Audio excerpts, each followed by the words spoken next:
علی سید الانبیاء والمرسلین اما بعد فاعوذ باللہ من الشیطان الرجیم بسم اللہ الرحمن الرحیم قال فبما اغویتنی لاقعدن لهم صراطک المستقیم ثم لآتینہم من بین ایدیہم ومن خلفہم وعن ایمانہم وعن شمائلہم ولا تجد اکثرہم شاکرین قال اخرج منها مذءوما مدحورا لمن تبعك منهم لأملأن جهنم منكم أجمعين ويا آدم اسكن أنت وزوجك الجنة فكلا من حيث شئتما ولا تقربا هذه الشجرة فتكونا من الظالمين فوسوس لهما الشيطان ليبدي لهما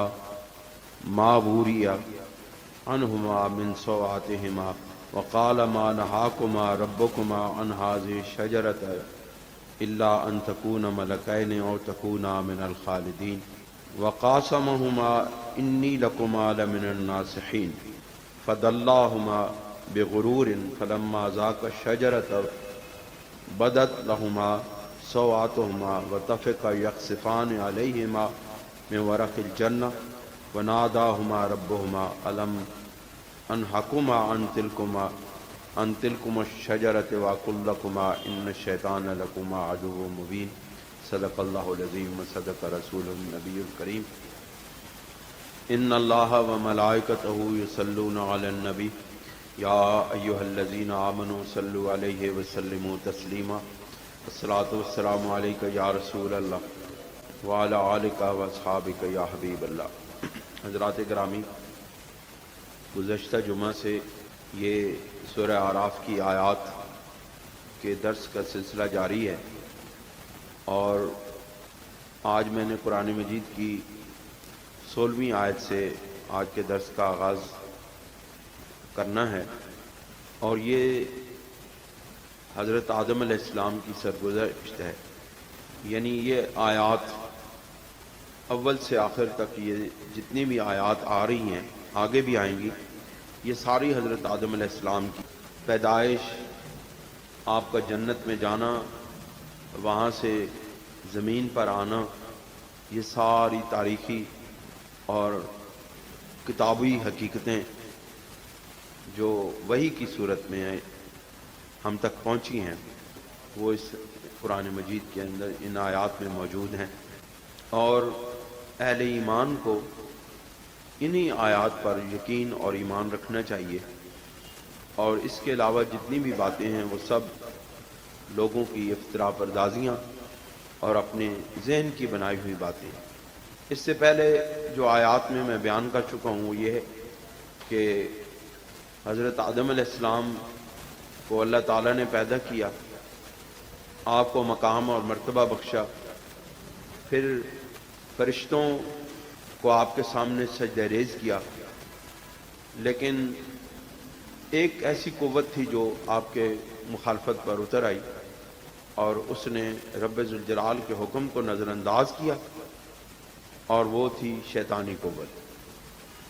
وہ ہمیشہ سے اس کے ساتھ رہی اور اس کو ورغلاتی رہی اور ورغلانے کی کوشش کرتی رہی اور اس کو اپنے رب سے جدا کرنے کی کوشش کرتی رہی. در حقیقت اگر آپ غور فرمائیں تو کسی انسان کا دوزخ میں چلے جانا اتنا بڑا واقعہ نہیں ہے جتنا بڑا واقعہ اس کا اپنے رب سے جدا ہونا ہے. معرفت الہی کا منقطع ہونا، اللہ تعالیٰ کی ذات سے دوری، یہ اتنی بڑی سزا ہے کہ دوزخ کی سزا اس کے مقابلے میں بہت کم ہے.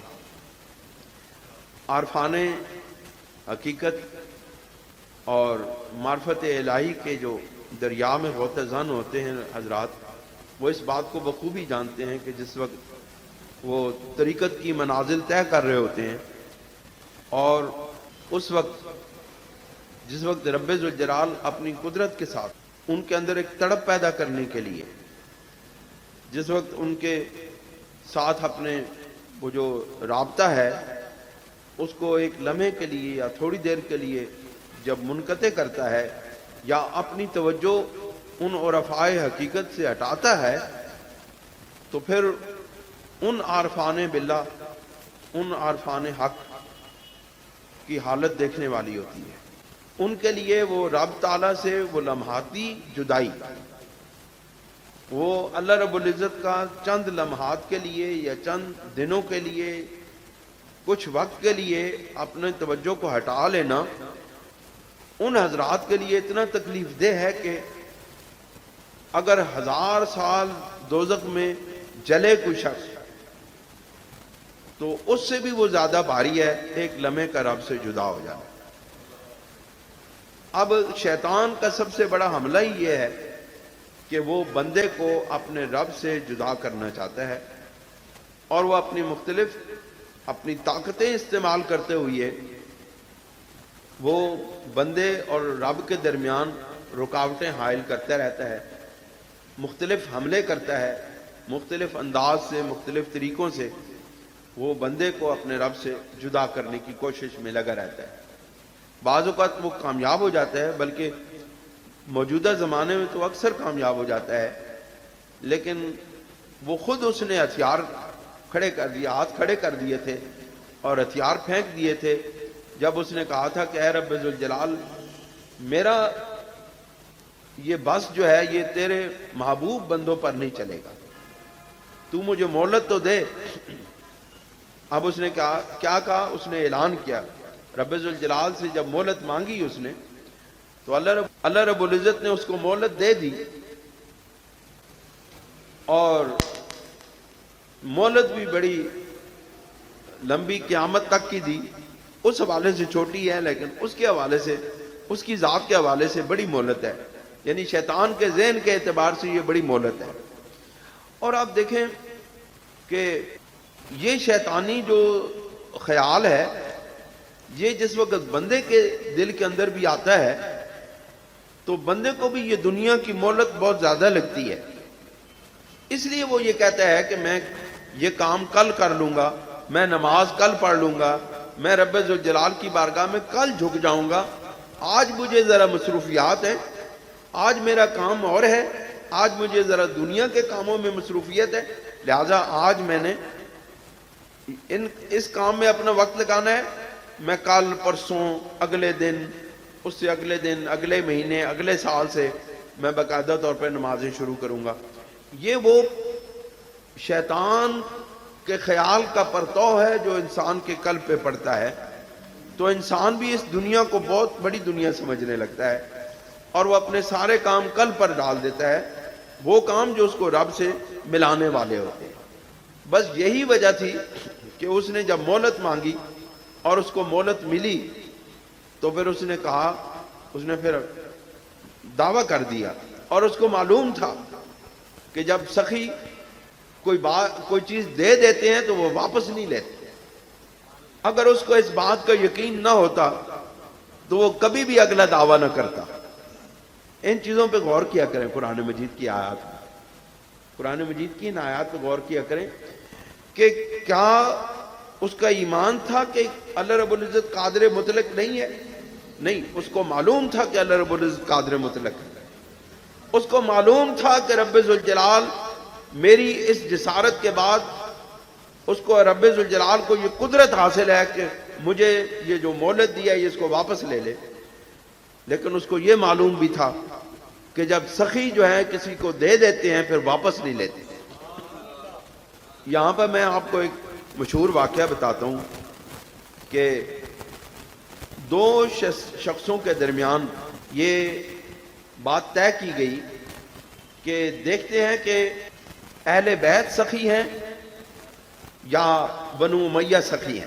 انہوں نے پھر آپس میں فیصلہ کیا کہ ہم 10 گھروں کو، 10 گھر بنو امیہ کے لے لیتے ہیں، 10 گھر اہل بیت کے لے لیتے ہیں، تو ہم ان سے جا کے سوال کرتے ہیں تو دیکھتے ہیں کہ کس کے پاس زیادہ مال آتا ہے۔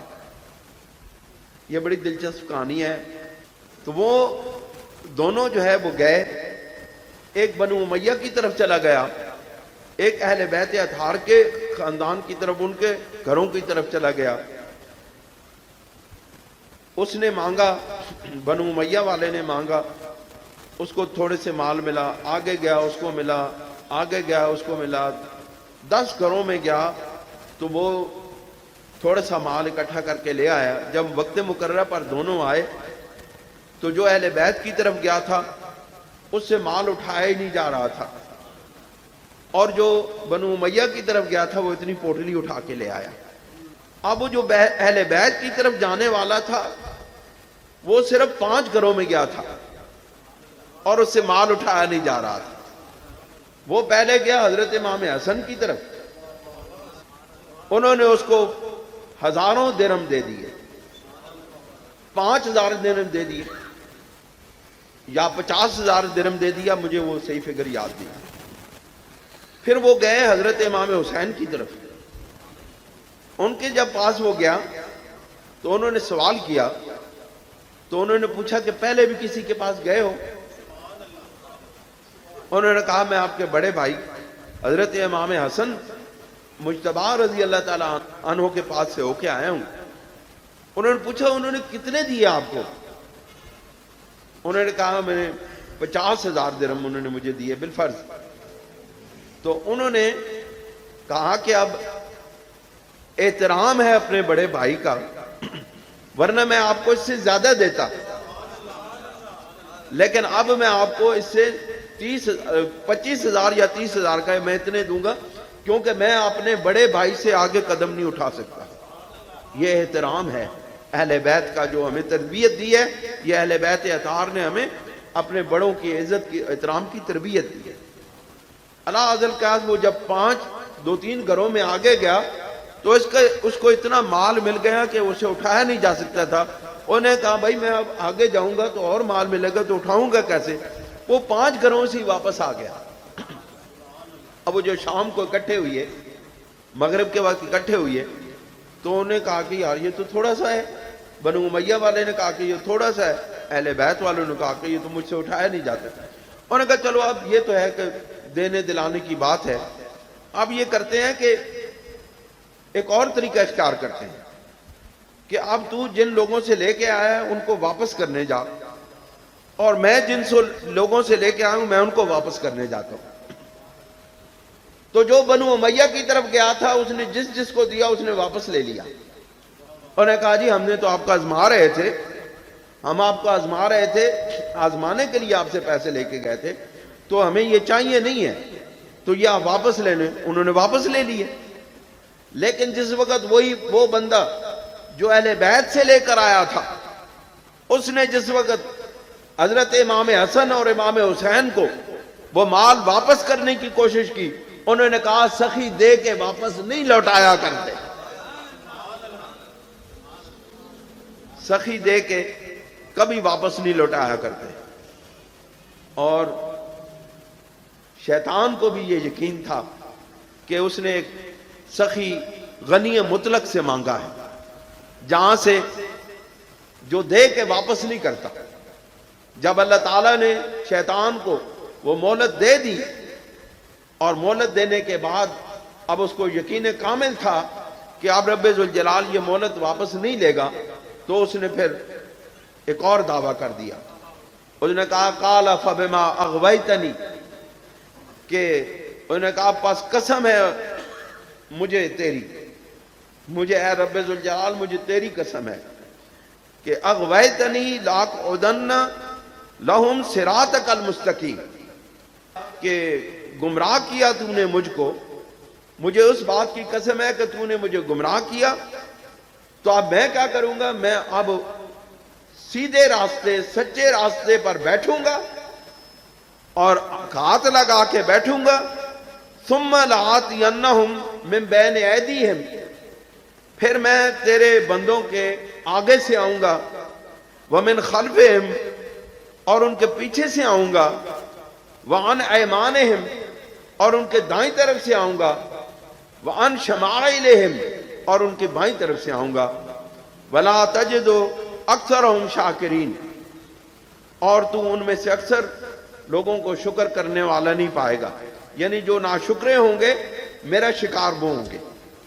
تیرے شکر گزار بندوں پر میرا قابو نہیں چلے گا، میں صراط مستقیم پہ بیٹھ جاؤں گا، اب میں اس صراط مستقیم پر چلنے والوں پر حملہ آور ہوں گا، اور میرا حملہ سامنے سے ہوگا، پھر میرا حملہ پیچھے سے ہوگا، پھر میرا حملہ دائیں سے بائیں سے ہوگا، اور میں پوری کوشش کر کے میں ان کو اغوا کروں گا اور وہ میرے شکار ہو جائیں گے، مگر یہ وہ لوگ ہوں گے جو تیرے ناشکرے ہوں گے، تیرے شکر گزار بندوں پر میرا قابو نہیں چلے گا۔